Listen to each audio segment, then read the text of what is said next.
you're at in the world. Happy New Year's. Hope you all are well and not sick, unlike myself. My New Year's was fine. I went to bed early, I think right at 12:30. I stayed up just working on junk and then went to bed. I just left. It's going to be a long night. Going to be a real long night. I just had so much to do, and I didn't get on top of it because, quite frankly, I didn't feel like doing anything because I was sick. And anyhow, but I woke up feeling slightly better, and hopefully wake up tomorrow feeling even better, and then hopefully Tuesday morning wake up feeling perfect because that's when we're going to start skiing. Yeah, I just went ahead and cleaned out the truck inside and out, got all ready to go, packing everything. It just took a long while. Then I had to get some stuff ready for work.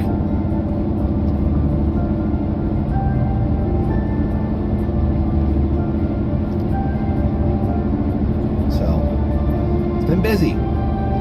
Happy New Year, Aki. Sound like Shiznit. I feel like Shiznit. Thank you, Emily, for pointing that out. Pointing out the freaking I'm just kidding. No, I do feel crappy. I'm honestly more tired than anything. I really haven't been. I know my voice sounds funky. I sneeze every once in a while. No cough. It's staying up in my head primarily. I'm not taking medication for it. Drinking tons of vitamin C, like 2 grams at a time. Plus, been dosing a lot on chlorophyll. To take lots of chlorophyll because apparently it's supposed to help with altitude sickness as well. And what else have I been taking? Some other stuff that my mom gave me. She's like, take this stuff. I'm like, only take one a day. And it's got Korean writing on it. I don't know what it is. Just be sure on this long drive, staying hydrated. Yes. Definitely be staying hydrated. I heard the old man say, leave her, Johnny, leave Definitely staying hydrated. Tomorrow he will get your pay, and it's time for us to leave her. Leave her, Johnny, leave her. It's probably one of the most uneventful New Year's I've ever had. I ain't complaining though. Hey, you too, Ira. It's 58 degrees today. It's beautiful out. I'm wearing a t-shirt all day. Load up all the deer meat, so we're going to be eating deer meat the entire trip. I got deer breakfast sausage, got deer ground beef, I got deer summer sausage. So we're going to obviously eat breakfast sausage in the mornings, and then we're going to have spaghetti deer tacos one night. Deer spaghetti one night, deer tacos another night, steak a third night, which I'll have to get somewhere else. I'm not getting deer steaks, but we're just doing regular cow steaks. And then the fourth night we'll go out to eat. So, should be a good time. Also save quite a bit of money not to buy any meat, or very little meat anyway. Yeah, Richard, I'm still in Missouri. I haven't even crossed over the border yet. I'm about 20 minutes from the border. And then it's, 6 hours through Kansas. Good old 6 hours.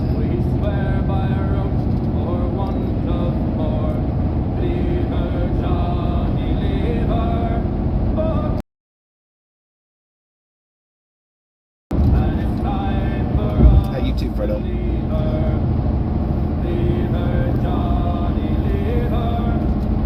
Also gave myself a haircut, trim my beard up,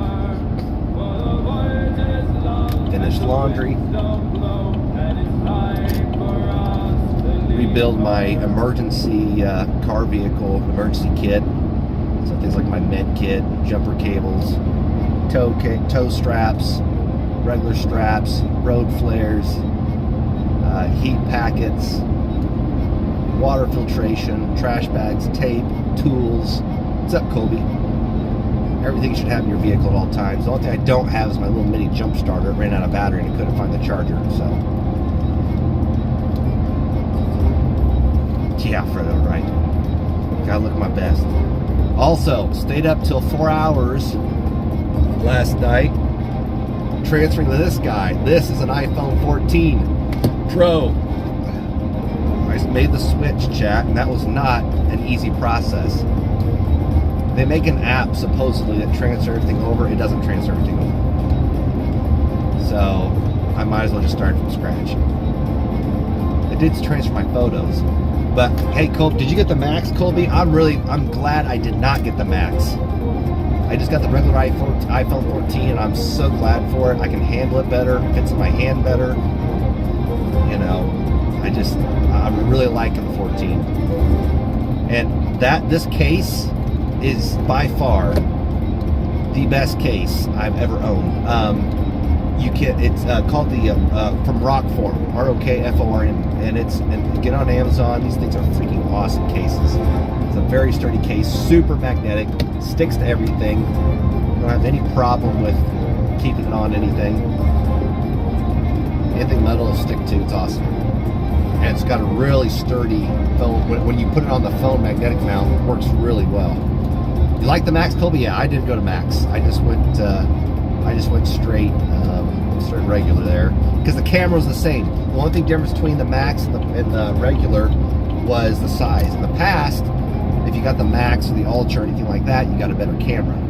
That was not the case this time, so I'm like, you know what? I've had a big phone for years. Let me try going back to a regular size phone, and that's what I went with, and it's worked out. So, really like it. This your sponsor? Yeah. Yeah, I've got, this is my third case of theirs that I bought. So, yeah, own a lot of them. Gotcha, Colby. So we went back and forth. Gives you a bigger screen to play chess on. Yeah. Now, so if you like playing stuff on your phone, then by all means go for it. Now, that being said, the phone I'm streaming on right now is an S22 Ultra. That's my streaming phone with AT&T. So I got a bigger Android phone if I want to use it. But for my personal phone is an Apple. So I got the best of both worlds. I got the latest Android phone, I got the latest Apple phone, I'm good.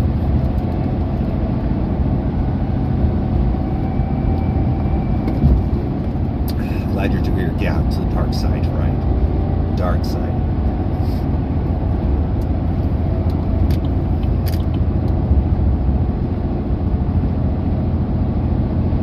I have joined the dark side, for sure.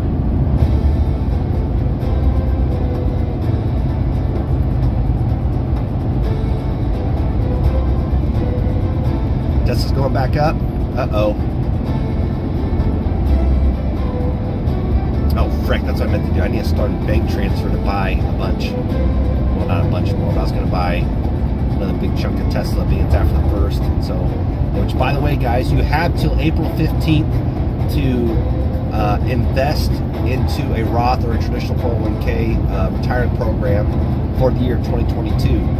So, meaning, like for instance, your Roth, you have an income limit for I think it starts phasing out like 130,000, like that. But so if you make less than 130,000, you're not affected. But you can make up to $6,000 a year for your Roth. So if you haven't had a chance to do it for 2022, you got till April 15th to do that, and then of course do another $6,000 for 2023. Huge tax savings in the long run, because it grows tax free, and you're able to cash it out tax free. So if you put $6,000 in Tesla today or tomorrow, and it goes up to that $6,000 in 40 years turns into $200,000, guess what? You get $200,000 tax free. Like that's all your money. So huge benefits to the Roth. If you haven't done that already, definitely consider it. Hey, can I hitch a ride with you? Yeah. Afraid not. You might not want to be around me anyway. A little bit of a very mild cold, which I know why I got sick again. I didn't sleep at all Thursday night. I got up, went to jiu-jitsu class, then I went to work and did some installs, and then I climbed the tower. Yeah. So pushing myself probably more than I should have. I'm sickly too. Oh jeez, Fishbone's not good.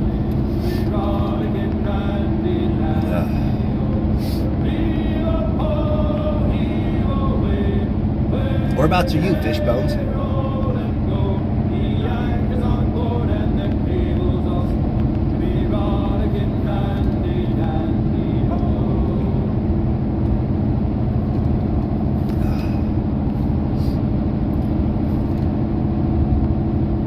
I know, Emily, they do. The TikTok lives definitely do well. The problem with TikTok lives is I can't use TikTok lives while driving. They will ban you. I've been banned for streaming while driving. That's a big no-no. They don't like that.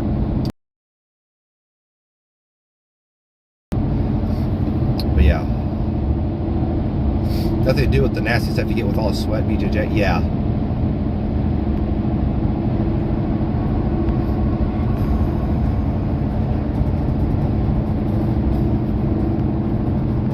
Yeah, that's just the unfortunate fact. If there's anything going around, I'm going to get it because I'm being exposed to so many different people. We're very, very close proximity, sweating all over each other, breathing all over each other, and so yeah, that'll absolutely do it. Oh yeah, I mean, I've had thousands of concurrent viewers before on TikTok. I think I've had up like 50,000 likes in like literally a 45-minute time frame. It's a very short time frame, so I've had thousands of people watching before. Generally do pretty well with those.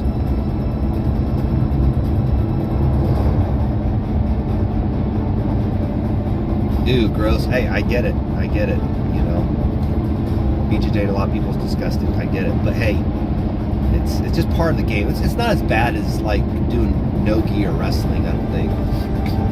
When you're wearing a gi, it kind of acts as a sweat insulator for yourself and other people. But look, people that generally go to do BJJ, you got to be very attentive to your hygiene. Like I take showers before I go. New gi, you know, with white vinegar. You rinse every gi. Every time you wash with white vinegar and dish detergent. That kills everything. Because you got nice, clean,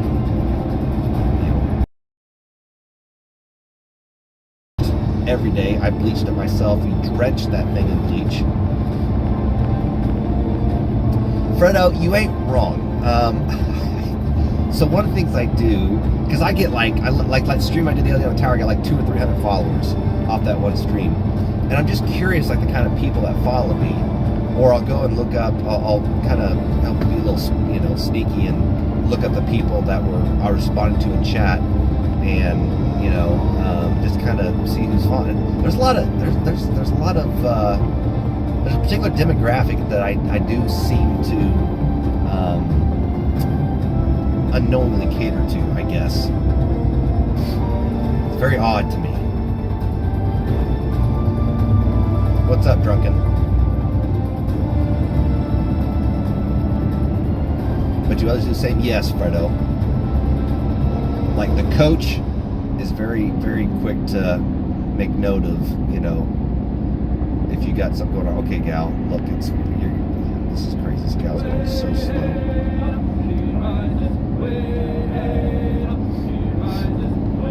Megan, I'm just older. Like older. It's just a little weird to me. Not that I'm trying to cater to any particular demographic, it's just different.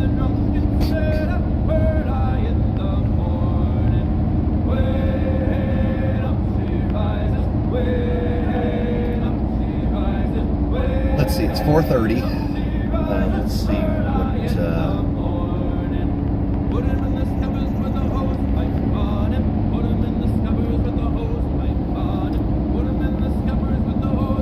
Denver, Colorado.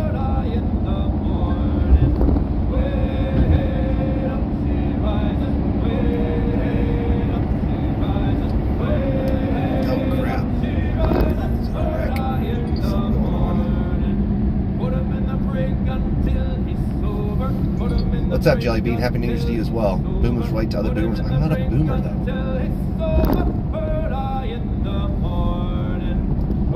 Yeah, Emily, no doubt. That's not a surprise. What's up, Track?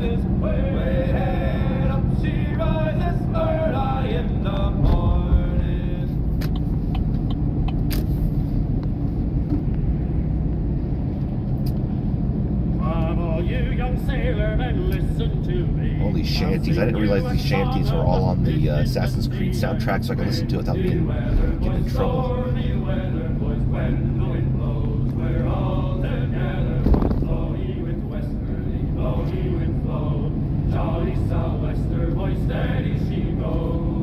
Jumps the hill with a slippery tail, climbs up aloft and reaches the topsail, and it's windy weather. All right.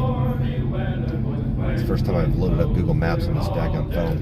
So I'm going to arrive at 12:17 Mountain Time. Frick me. Probably be more like 12:30. Yeah. It's going to suck. It's going to suck. What's up, Darren? Let's bring you here to Colorado skiing. We're going skiing. You guys, I mean, we actually could not have went out there at a better time. They just got done. They had plenty of snow prior to this weekend. They got more fresh snow. My understanding, like up to 1 to 2 feet of snow this past weekend. And then it's going to be 30s. They're like around 30 degrees all week. And it's partly sunny, and partly sunny. It's going to be awesome. Any new goals? I don't believe in New Year's goals. If I want to do something, I might wait until the 1st.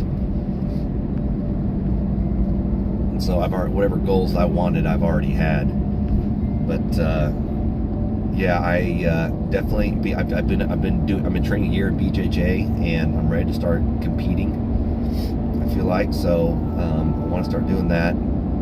That's one goal I've had for a minute. Get the company sold. That'd be a huge one.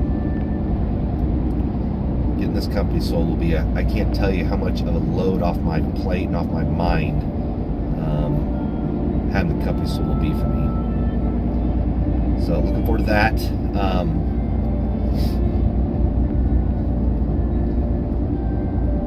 I want to turn the drone company into a multi-million-dollar company as well, which we're already getting close already, so that we should be able to do that in a year.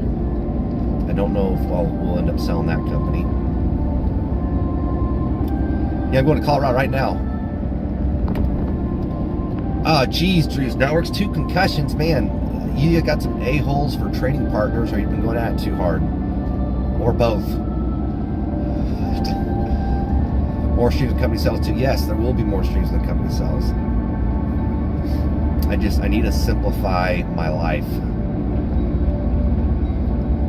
Yeah, my drone company, Drews. Oh shit.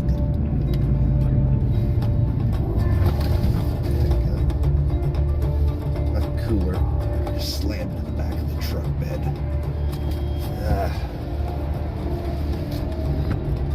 I don't like that. So I got a bunch of deer meat in the cooler back there, and the cooler's just sliding around. And just slammed into the cab. It's like, ouch.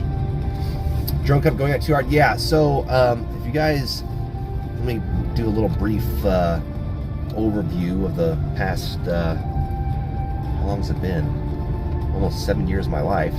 So when I graduated college, I feel like I gotta back up even further. It was my intent since 13 years old to join the military. My dad was in the military, my grandpa was in the military, my great-grandpa was in World War II. I mean, everyone was in the military, and so to me that's just what I was going to do. I was going to, go to school after getting through the first couple of years, and that was just the plan. Well, I ended up starting community college at 16. And by the time I was 18, I already got my associates. And so I was like, well, I'm a little bit ahead of the curve. Let me just go ahead and apply, to see if before I sign with the military, let me just see if I apply for, what happens if I apply for scholarships somewhere. Well, I ended up getting a lot of my school paid for. And I was like, oh, shoot, with academic scholarships. Because I had a 4.0 GPA, my first 2 years. So, yeah, that was so by the time I was 21, I had my bachelor's. I was graduated with magna cum laude or whatever, cum laude. I don't know. I was on the all that honors crap. I think it was the only accounting student to graduate with honors from a 4-year university from UMKC. So did that, and In the middle of that, I actually applied for Marine Corps OCS, and so I actually took the ASVAB. I scored in the 97th percentile. He told me I could do anything I wanted to do. Did my medical passed my interviews. They're like, hey, we want you as an officer. All you gotta do is sign the dotted line, blah, blah, blah. And about that time, I started thinking about it, and I was like, well, frick, I got 1 year left of school. Let me just go ahead and finish this out. And then at that point in time too, my dad about that time had his heart attack. My dad worked for a freightliner, or a freight logistics company for, good 15 years, something like that, before they went bankrupt. And then he started his own business. And for the first 4 or 5 years, it was pretty rough. And it wasn't until I was about 16, 17 years old that his business really started taking off. And all the while, he was like, hey, just quit school, come to work for me. You're going to make more money working for me than you are anywhere else, blah, blah, blah. And I'm like, nah, let me finish college. I've always wanted to finish school. If for no other reason, the opportunities afforded me to potentially go in the military as well as join the FBI, because that was another thing I had in the back of my mind, is I wanted to join the FBI. And the two top degrees, the two most common degrees that special agents have are law degrees and accounting degrees. So I was like, well, I'll go with accounting.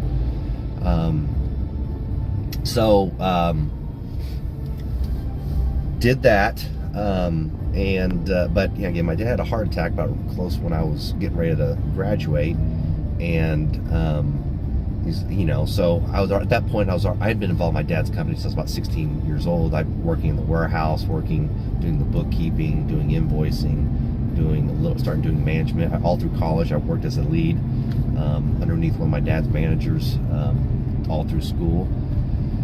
So I had, I was, pretty well, I would say, prepared to take over that company. And one of the reasons I also got my accounting degree too is like, well, you know what, if I decided to be self-employed, which I knew I wanted to be self-employed, because I'd done so many ventures already, me and a buddy painted houses through college, and I was doing mold remediation for another company, and I was working for small businesses. And I knew I just wanted to be self-employed. And so I figured the accounting degree, being the most technical business degree, would give me a good foundation to be able to do that. So at that point, my dad was like, come on over. So I was like, all right, well. So I came in, and within 6 months, I was just running everything. My dad, I think, was ready to get out and pretty much retire, especially with all the health stuff going on. So it was, like here. So I took over both companies at that point.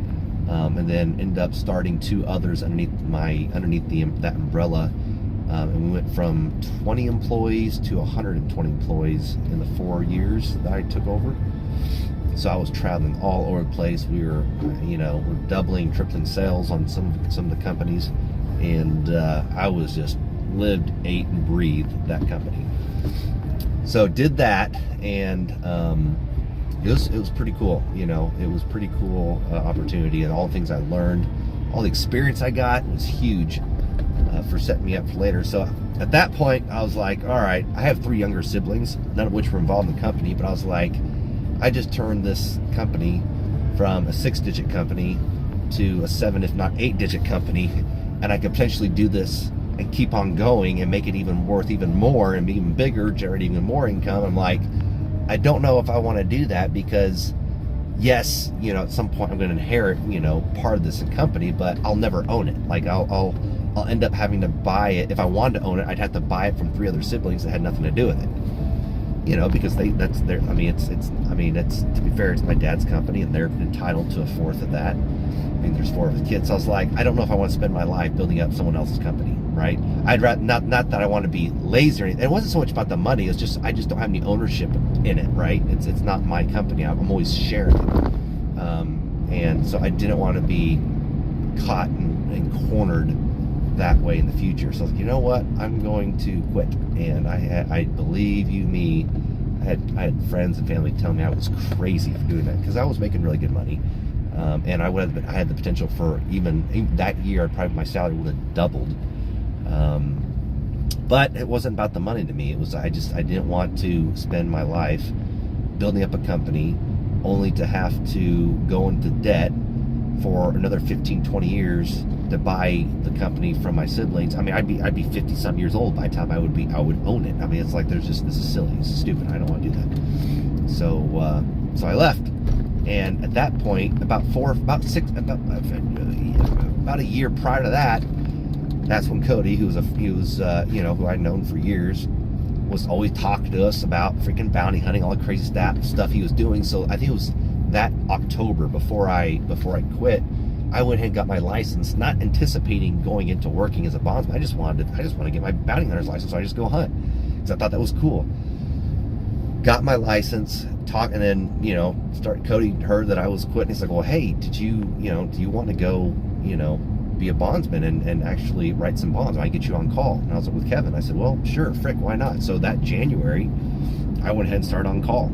And what's kind of crazy is, even though I was making more money with my dad's company, I was making more money per hour working as a bondsman because I wasn't putting any hours and I was making good money. Yes, doggone, I am permanently forever banned on Twitch. So I was like, this is kind of a different change of pace, but I knew all along that I didn't want to be a bondsman for the rest of my life. I want to be self-employed. I got some money saved away, put away. And so the very first company that I started to invest in and get going was a drone services company. This is before Part 107 came out by the FAA, and so this is with Cody. So me and Cody started taking private pilots lessons in anticipation of having to, get a private pilot's license in order to fly a drone for commercial purposes. So back then, they didn't have a drone license program. You had to get a drone pilot's license in order to fly a drone for any commercial purpose. And so we're like, so we both understood that the drone thing's going to be huge, and let's get ahead of the curve and try to do this. Well, about halfway into it, I got about 24 hours in logged, and Cody got, I think, about 10 or 15 or something like that. And Cody had already flown quite a few before, but I don't know, the nerves started getting to him. He started freaking out flying. And I was like, well, frick, this kind of sucks. I mean, it's like, how are you going to operate a drone if you can't operate a drone, if you can't get a drone license or get a license to be able to fly a drone? And honestly, the industry was also way too young. It was still, had a lot of maturing to do before it was ready. So, anyhow, that cost, I don't know, $5,000-$10,000, whatever that, however much it was I spent. That was like, all right, well, there's my first business loss, 0-1. So, what I do next, and then through that company, I came in contact with somebody else who's still a friend today, where he was also involved in aviation, and he started looking into software for private charter. So Part 135 charter, which is basically if you want to fly in a private jet, you would call a broker and arrange for a private charter jet and fly into the country on your own plane. And so we were looking at developing software that would help facilitate that whole process. Specifically, it was a GDS for private charter flights, because there wasn't anything like that back at the time. So spent tens of thousands of dollars designing it, and we had a couple software developers that we paid for coming up with a prototype of it. And yeah, that cost tens of thousands of dollars. So lost tens of thousands of dollars doing that because that did not come through. And all the while,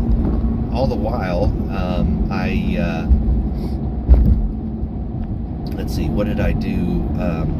And of course, it was kind of somewhere in that process I started streaming on Twitch, so that's starting to overlap some of that process.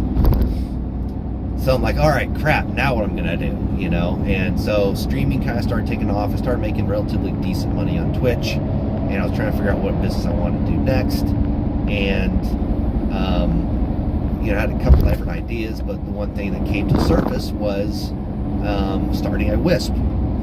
And so I was actually just trying to get a friend of mine internet out in the country, and just so happens that one of the software developers for the aviation company that was developing that software, he took an interest to it because we were kept in contact, and I mentioned to him what I was working on. I was like, well, that's kind of cool, let's talk about it. So me and him started talking about it. an Impulse, who's one of my moderators on my Twitch channel. He actually already managed a WISP out on the West Coast. And so us three were talking. I was starting to build this up. Like, I'm going to turn this into a business. And do you guys want to buy in? And so this, this really just one thing led to another, and then before you know it, I had another friend of mine who just sold his business, and he reached out and goes, "Hey, what are you doing right now? Because I'm looking to park some money." And I explained what I was doing. He goes, "Well, frick, I need internet out here in Kansas." Okay, so boom, that's the first place we deploy the network. And then another partner came along that was very technically knowledgeable as well, and so he came aboard. So it just just kind of got to where it's at, and it's just one thing led to another. All this happened 7 years. Did you say you graduated 7 years ago? No, I graduated in 2011, so I graduated 11 years ago, 12 years ago. I'm talking the past 7 years is when I've been self-employed for the past 7 years.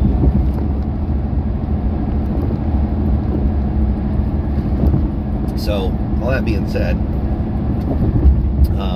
Cody, going back to the drone company, Cody had stayed somewhat involved in the drone industry for the past 7 years since our first little startup failed. Well, for about 6 months, for about a 6 month period of time, Cody kept on coming to me and goes like, "Hey man, I'm starting to get contracts. This drone business is about to blow up. Do you want to try this again? You want to come aboard? I really would like help on the business side of things." And I'm like, "Dude, I'm so freaking busy. Able to devote any time or attention to you, blah, blah, blah." And he kept on bringing it up. And finally, I was like, "All right, as long as you understand that I can't commit a lot of time, effort, energy into this, I'll buy in." What's up, David?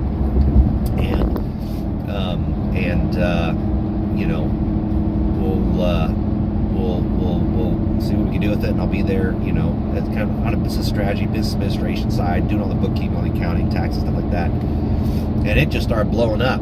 So Cody generated a ton of work, and anyhow, we needed some more money, so I ended up buying the majority of it. But Cody's the CEO. I'm a CFO to that company, because Cody knows that business and industry very, very well. And we've secured some really big contracts. We've got over 1 million acres to scan for next year for agriculture. We've scanned hundreds and hundreds of towers. Hopefully about to secure a contract for a couple thousand towers next year. Scanning telecom. We're looking into doing drone shows now. And there's just so much opportunity there, and we're also looking to spring with drones. So they make a drone that actually will apply chemical and fertilizer and herbicide and pesticides and all this kind of stuff. It's very expensive, but it's $50,000 per kit for this drone that go out there and basically apply whatever we need. So yeah, pretty crazy. So that's the drone company. That's doing well.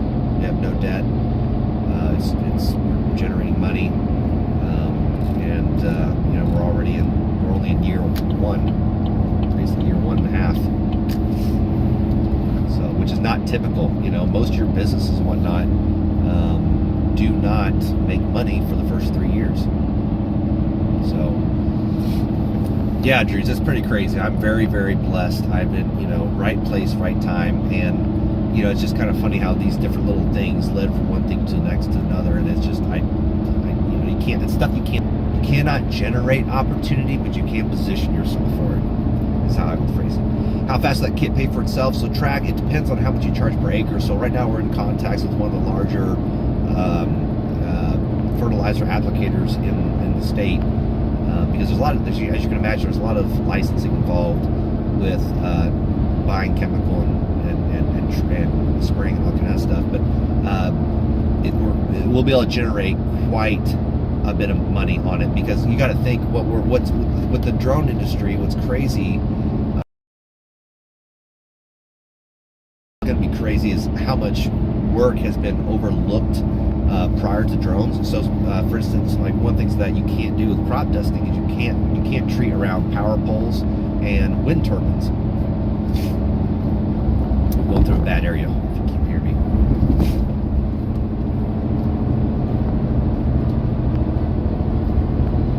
So yeah, you can't crop dust around wind turbines and power poles for obvious reasons. It's a huge risk. Drones you can, no problem. The cost of operating a drone, stupid cheap. Like, you know, you gotta think, if you want to have your drone or your field sprayed, say you got 1,000 acres, well, you got to contact a company that hopefully is not too far away, and that company's they have a bare minimum of what the cost is to be able to transport the plane to that area and treat.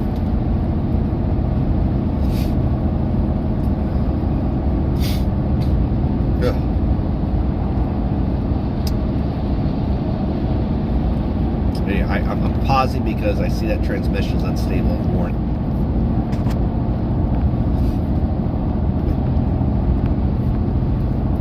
With the advent of drones, it's no longer an issue. We can actually go out and treat that. Whereas prior, in the past, you couldn't treat that. And actually, it's kind of crazy is that the last company we talked to is he's actually like, well, send me a quote how much it'd treat, or how much it'd be to spray just large fields, even fields that would normally spray with crop dusting, how much we would charge, because $50,000 is still cheaper than a plane, and it's cheaper than the liability it takes to fly that plane, right? So there's, yeah, it's pretty huge.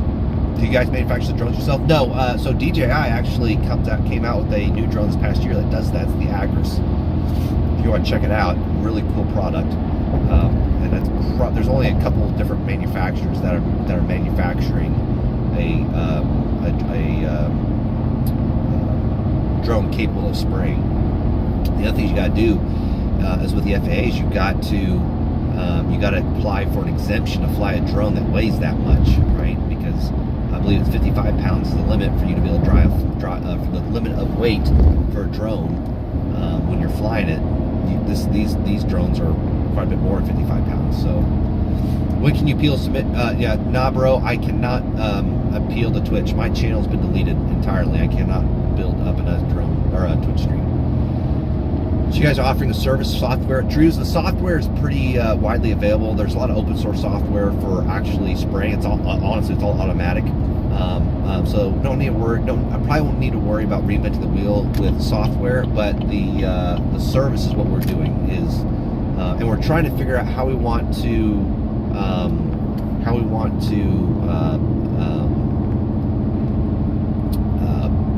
strategically enter that industry. So. Meaning, like, so a state you have to have a state applicator's license. So that's my understanding. It's a license that allows you to buy and house that chemical. The EPA gets involved, federal authorities get involved, state authorities get involved. It's expensive. It's like, I think $10,000 is probably at the bare minimum what it's going to cost for us to get all the paperwork in place, the lawyer fees in place, and all that to be able to apply for a state applicator's license. That being said, one of the things that we potentially could do is fly. We can contract with someone that already has a state applicator's license, and they can subcontract out work to us flying under their applicator's license, of course, adhering to all protocol and procedure when it comes to handling that chemical. We would probably like to prefer to stay there rather than having our own, because we're not trying to make money on selling chemical and buying chemical and all that stuff. We want to be a drone service company, so we would actually be just strictly flying the drones. What battery? 25. Yeah. So track days. Yeah. So the drone is $25,000. You're gonna buy like 8 batteries. I mean that's why I say 50,000. Then you got to figure that you got to buy a trailer and to be able to transport that drone. So there's a lot more cost and then the $5,000 to $7,000 to apply for the FAA exemption and all that. So will I get a piece delivered by drone in my lifetime? Yes, Steve. So I would absolutely expect that to be the case. Monsanto might not like you selling chemicals, though, Drews. Well, Drews, yes, they can. I mean, we can, but we have to get our state applicator's license first, right? Joel, we're just talking about the drone company that I'm a partner in. that I'll be focusing on once I sell my internet company. So yeah, but there's a lot of companies that make good money just selling the chemicals. They buy it, say from Monsanto, then they house it and they sell those chemicals to farmers and other applicators. And so that, yeah, there's a lot of money in that. I don't know if we want to get into that. I think about buying drone stocks. Yeah. I don't know if I'd buy DJI or not. I don't know if they have it. I don't even know if DJI is public, but they have a subsidiary that's public in the United States. Enclosed trailer, imagine, yeah, track days. Because you got to think too is you're gonna have generators, because those battery life is. I mean, you might only get 20-25 minutes of flight time per pair of batteries. So you're going to have to be charging those batteries as you're flying. So you might have 10 batteries. You might have $25,000 worth of batteries, and as the drone's flying, you're charged. And the goal is to try to keep that drone up and flying 100% as much as possible.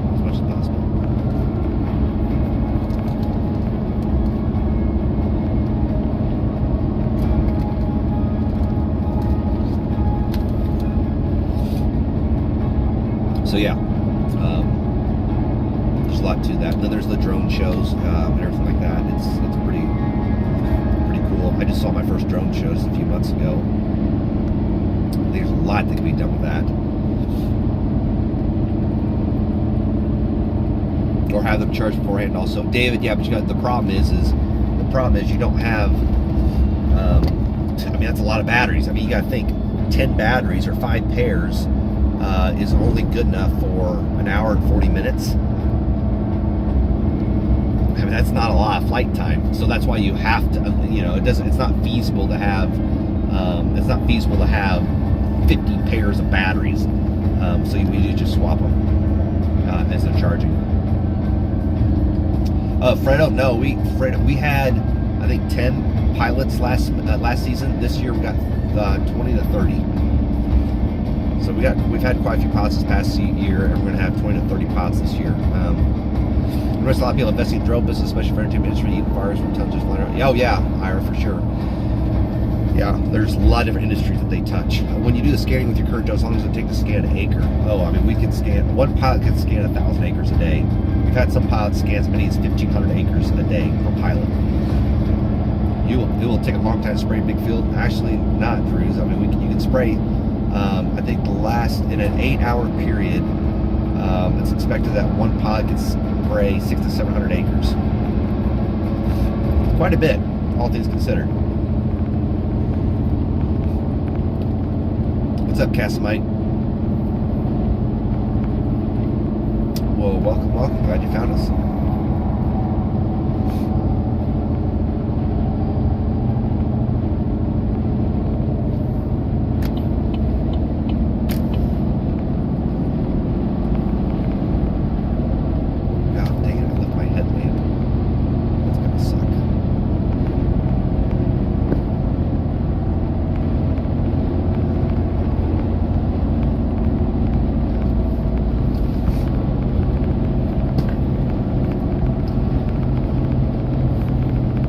How would you compare it to a normal sprayer manufactured by John Deere?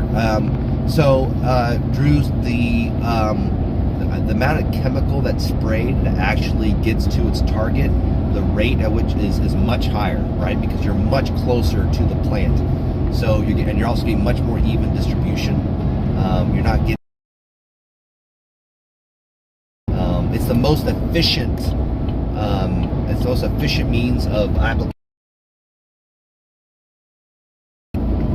In terms of how much chemical is sprayed versus how much is actually used. So, yeah, but you got to think too. But here's the thing about the sprayers, like manufactured by John Deere, you got to get that sprayer out to that field. There's a lot of time and money and energy that's put into getting that sprayer transported, getting it set up, and then getting it spraying. Whereas I can send some 18-year-old with a truck, pickup on a trailer, drive out to a field and literally that day spray 700 acres and drive back and be done. That's what's powerful about a drone pilot is versus like a sprayer. It's the most efficient, cheapest. So it depends. It depends on a lot. It depends on the size of the field and what exactly you're spraying. So there's a lot of different calculations for that.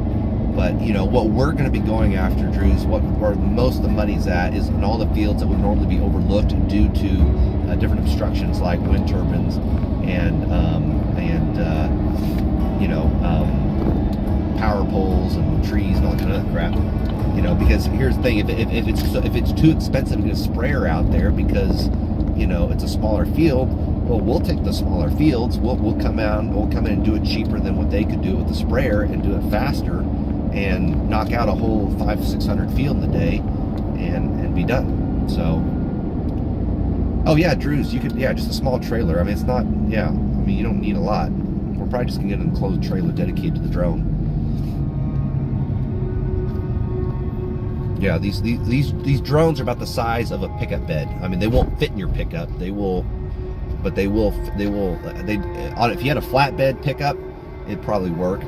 But yeah, they're huge. How wide is a sprayer? I think the span on these is about 6 feet. What about mosquito sprayers? Get there buying them. So Deeps, that's actually one of the anticipated applications is actually treating ponds and swamps that have issues with mosquitoes and bugs. Here. And so that's a whole other. So you could deal with property owners that are trying to control different pests and stuff like that. Absolutely. No, Drews, no. A Ford Ranger with a small trailer can transport this. You too, Brett. Appreciate it, bud.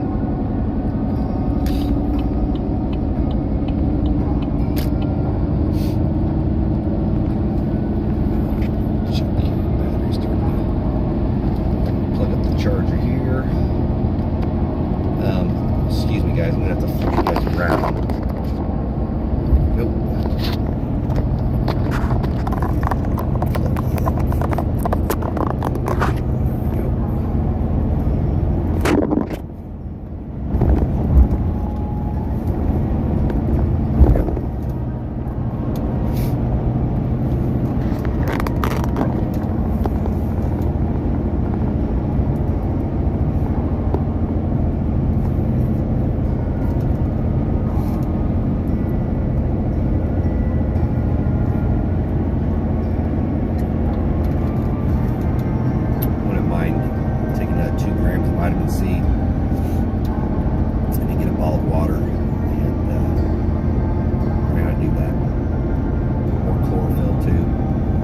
Vitamin C is a diuretic though, so that's one thing that sucks. Make me want to piss. Yes, track. I'm going to take all the ones on my TikTok and start putting those on YouTube, so that'll get me going for the first month. I'll probably just release one every week or so, and yeah, see how that goes. You gonna be bail enforcement lately? Yeah. It's been about 2 weeks since I arrested the last guy or gal, but I do have a warrant that's coming up. I have to travel for, but we're at least getting at this rate maybe two bounties a month, which isn't much, but it's usually Wednesdays at 7 when I go out and bounty hunt. So be sure to follow Twitter if you guys want to get notifications on when I'm going to be out hunting next, or on Discord. I'll let you guys know. Usually it's on Wednesday evenings, but with the holidays and everything right now, I haven't hunted the past 2 weeks, and I'm not hunting this week either because I'll be in I'm away in Colorado to go skiing. So.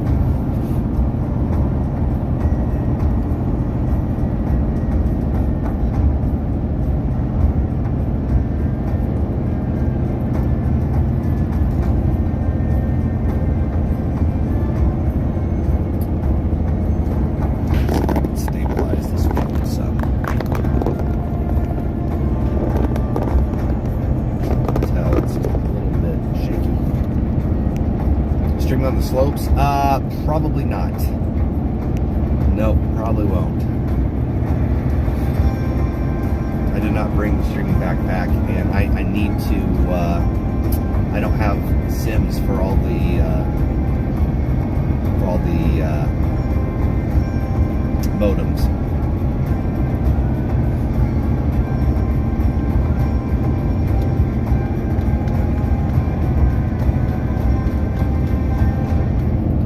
Yeah, track days, I know, but it's just, you got to realize it's about, for me to have 4 modems going, it costs me $800 a month for the full streaming kit. It's about $150 a month per SIM. So 4 SIMs is $600 for a grandfathered SIM card.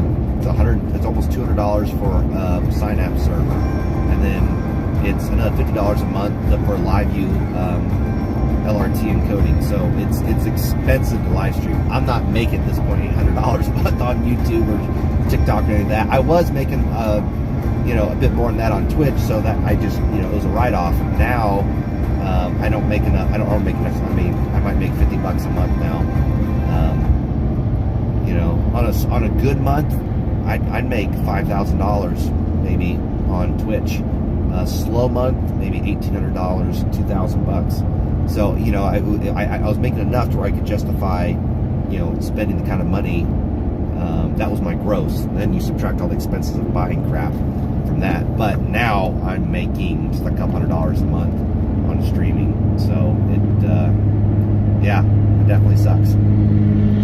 So until I can build up the stream, until it's making a bit more money, probably not going to be using the streaming backpack until storm season. When storm season hits, I'll definitely will. I mean, I think that will yield some income off that to justify that. But yeah, I'm gonna have to hold off otherwise. It's kind of catch-22 though, as well, right? It's like, okay, I use that streaming backpack for content, but if I can't pay to make content, then I can't have content that makes me money, right? Well, case in point though, you guys probably don't notice as much difference in terms of the marginal cost of running a stream from a streaming backpack versus a phone. You guys probably don't notice much of a difference. It's a huge cost difference though. So I spend $100 a month just on this phone, and that's why I rebuilt this stream my bounty hunting vest to be able to stream with a phone rather than having those modems and crap integrated in my vest. Like, let me just go back to a phone for now, and that's actually been worked out pretty good. So that's how I started. So we'll do that for the time being and do some streaming with the phone, and see how it goes. But yeah, I might do some streaming from the slopes. I just might not. I don't think I'm going to do a backpack streaming deal. Like I might have I might just sit up at the top of the slopes and just hang out for a bit or something. I don't know. I'll bring a little bipod with me, tripod.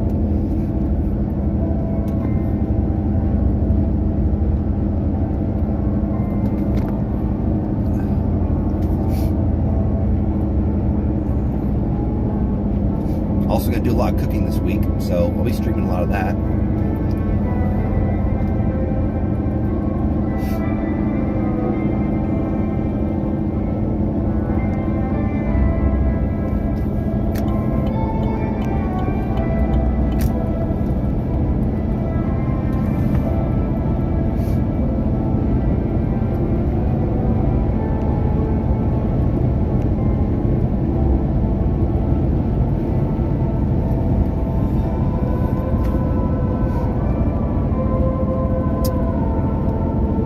right.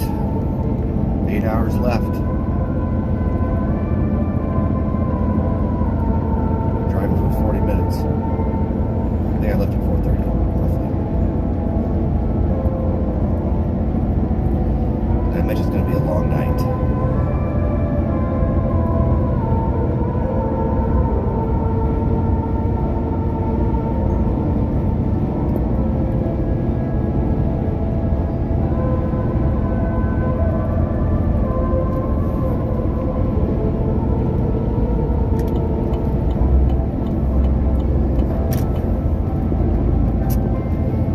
Oh, I will, Fredo. It's still going to be a long while, though.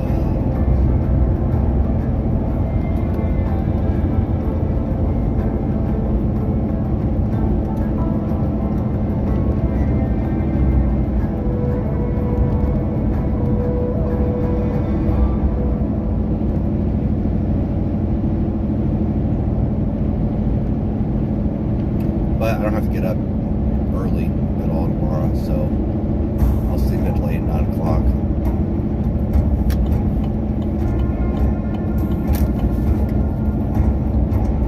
Stream the whole ride? Probably not. I just noticed I don't have my headlamp in the car. It's going to make it very difficult for you guys to see me. I guess I can do road view for when it gets too dark.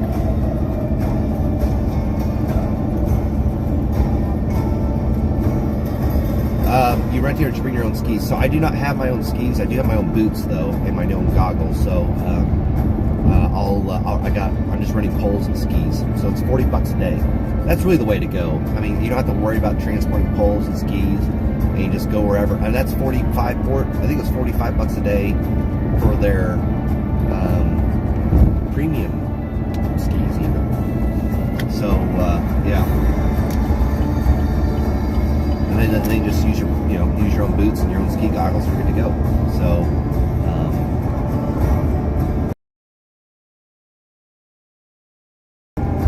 yeah, like all in all, I think I spent $106 to rent gear for 3 days.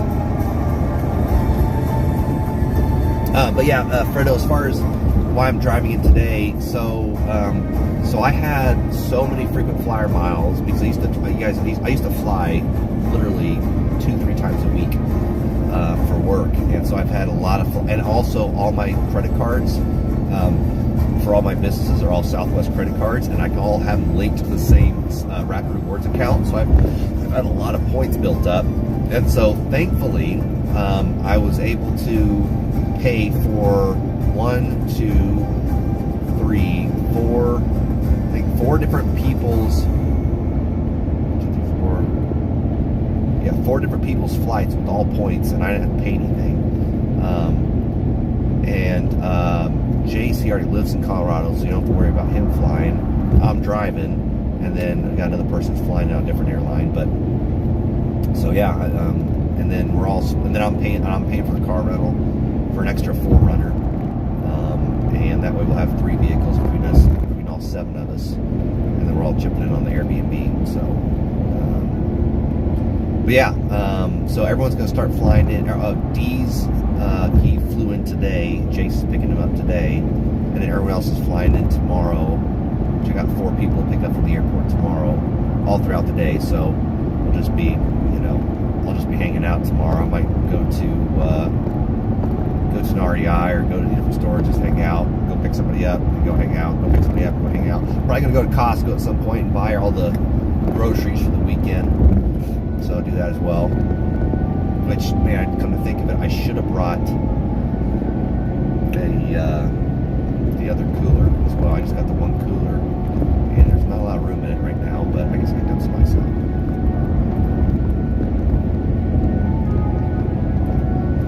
Yeah, there's plenty of ski rental places already in Colorado track days. The amount of money it costs to buy real estate and get business started in Colorado is unreal. You still get the organic protein powder from Costco? I do. Yeah, we got one big B&B, Airbnb. It's up the mountains at 11,000 feet. Emily, we're going to do some streams. Yeah, Megan, I just thought about that. I got one cooler, enough for all the meat, and it's got 40 pounds of ice in there, but I didn't think about tomorrow.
just finished watching The Witcher Blood Origin the other day. I actually thought that was pretty good. It was kind of entertaining.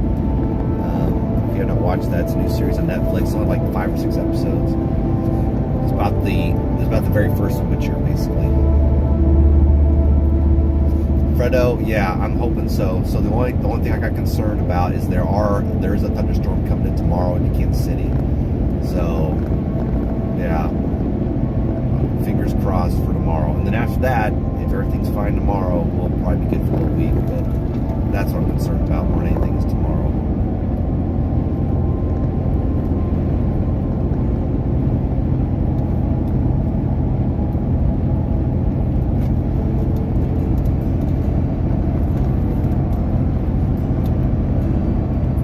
Yeah, I did too, Megan. It was good. I enjoyed it.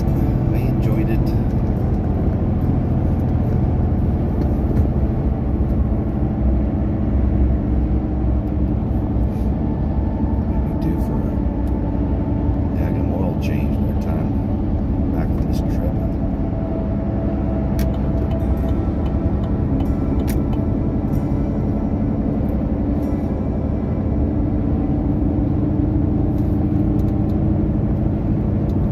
Averaging 19 miles to the gallon. I'll take it. I did not finish the last season of Better Call Saul. No. Is it on Netflix yet? I don't know what service it's on.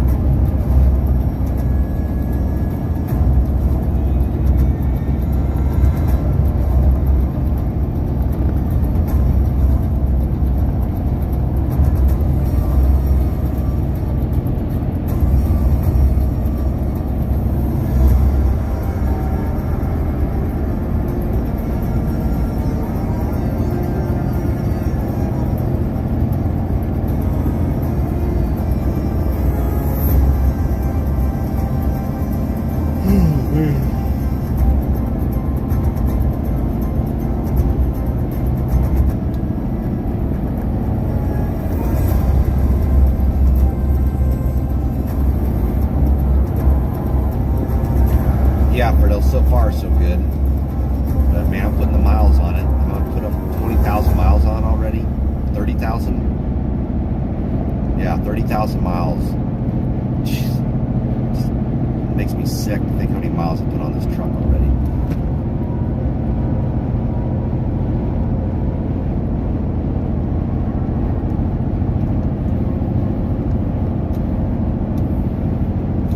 Ugh. There's still some major upgrades I want to get for it, though. There's a bed rack I want to get. I think it'd be pretty cool. But man, there's some big old dog that jumped up on my truck door when I pulled up to customers, and his paws scratched my clear coat. So I'm debating whether I want to take that in and get that fixed. I think it'll buff out, but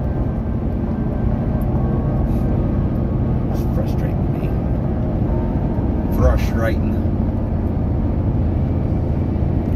Probably going to buy a motorcycle more than likely this year, though.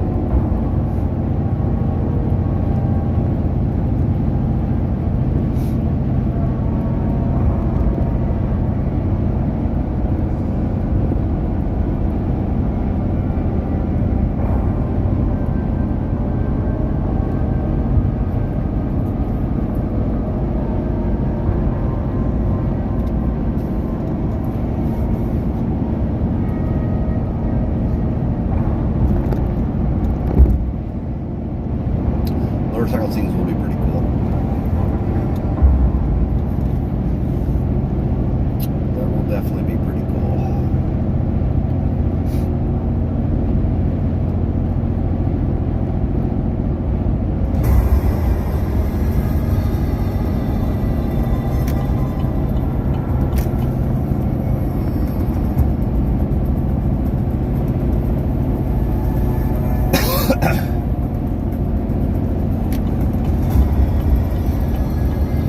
Fredo, not right now. It's too cold.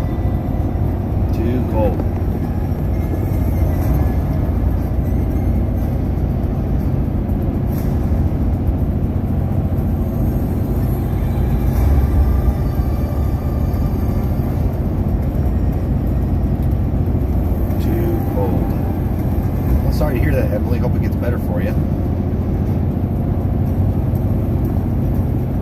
track days, probably a cruiser.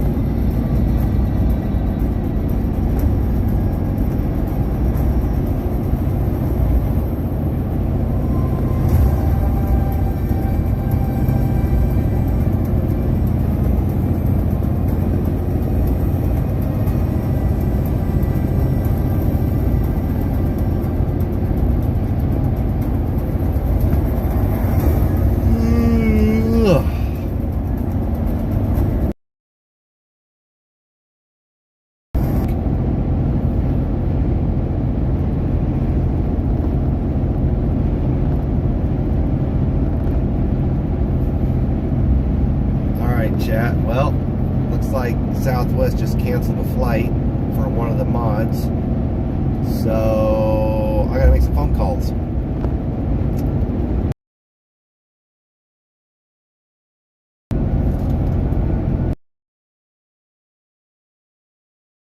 That is gonna throw a monkey wrench in everything.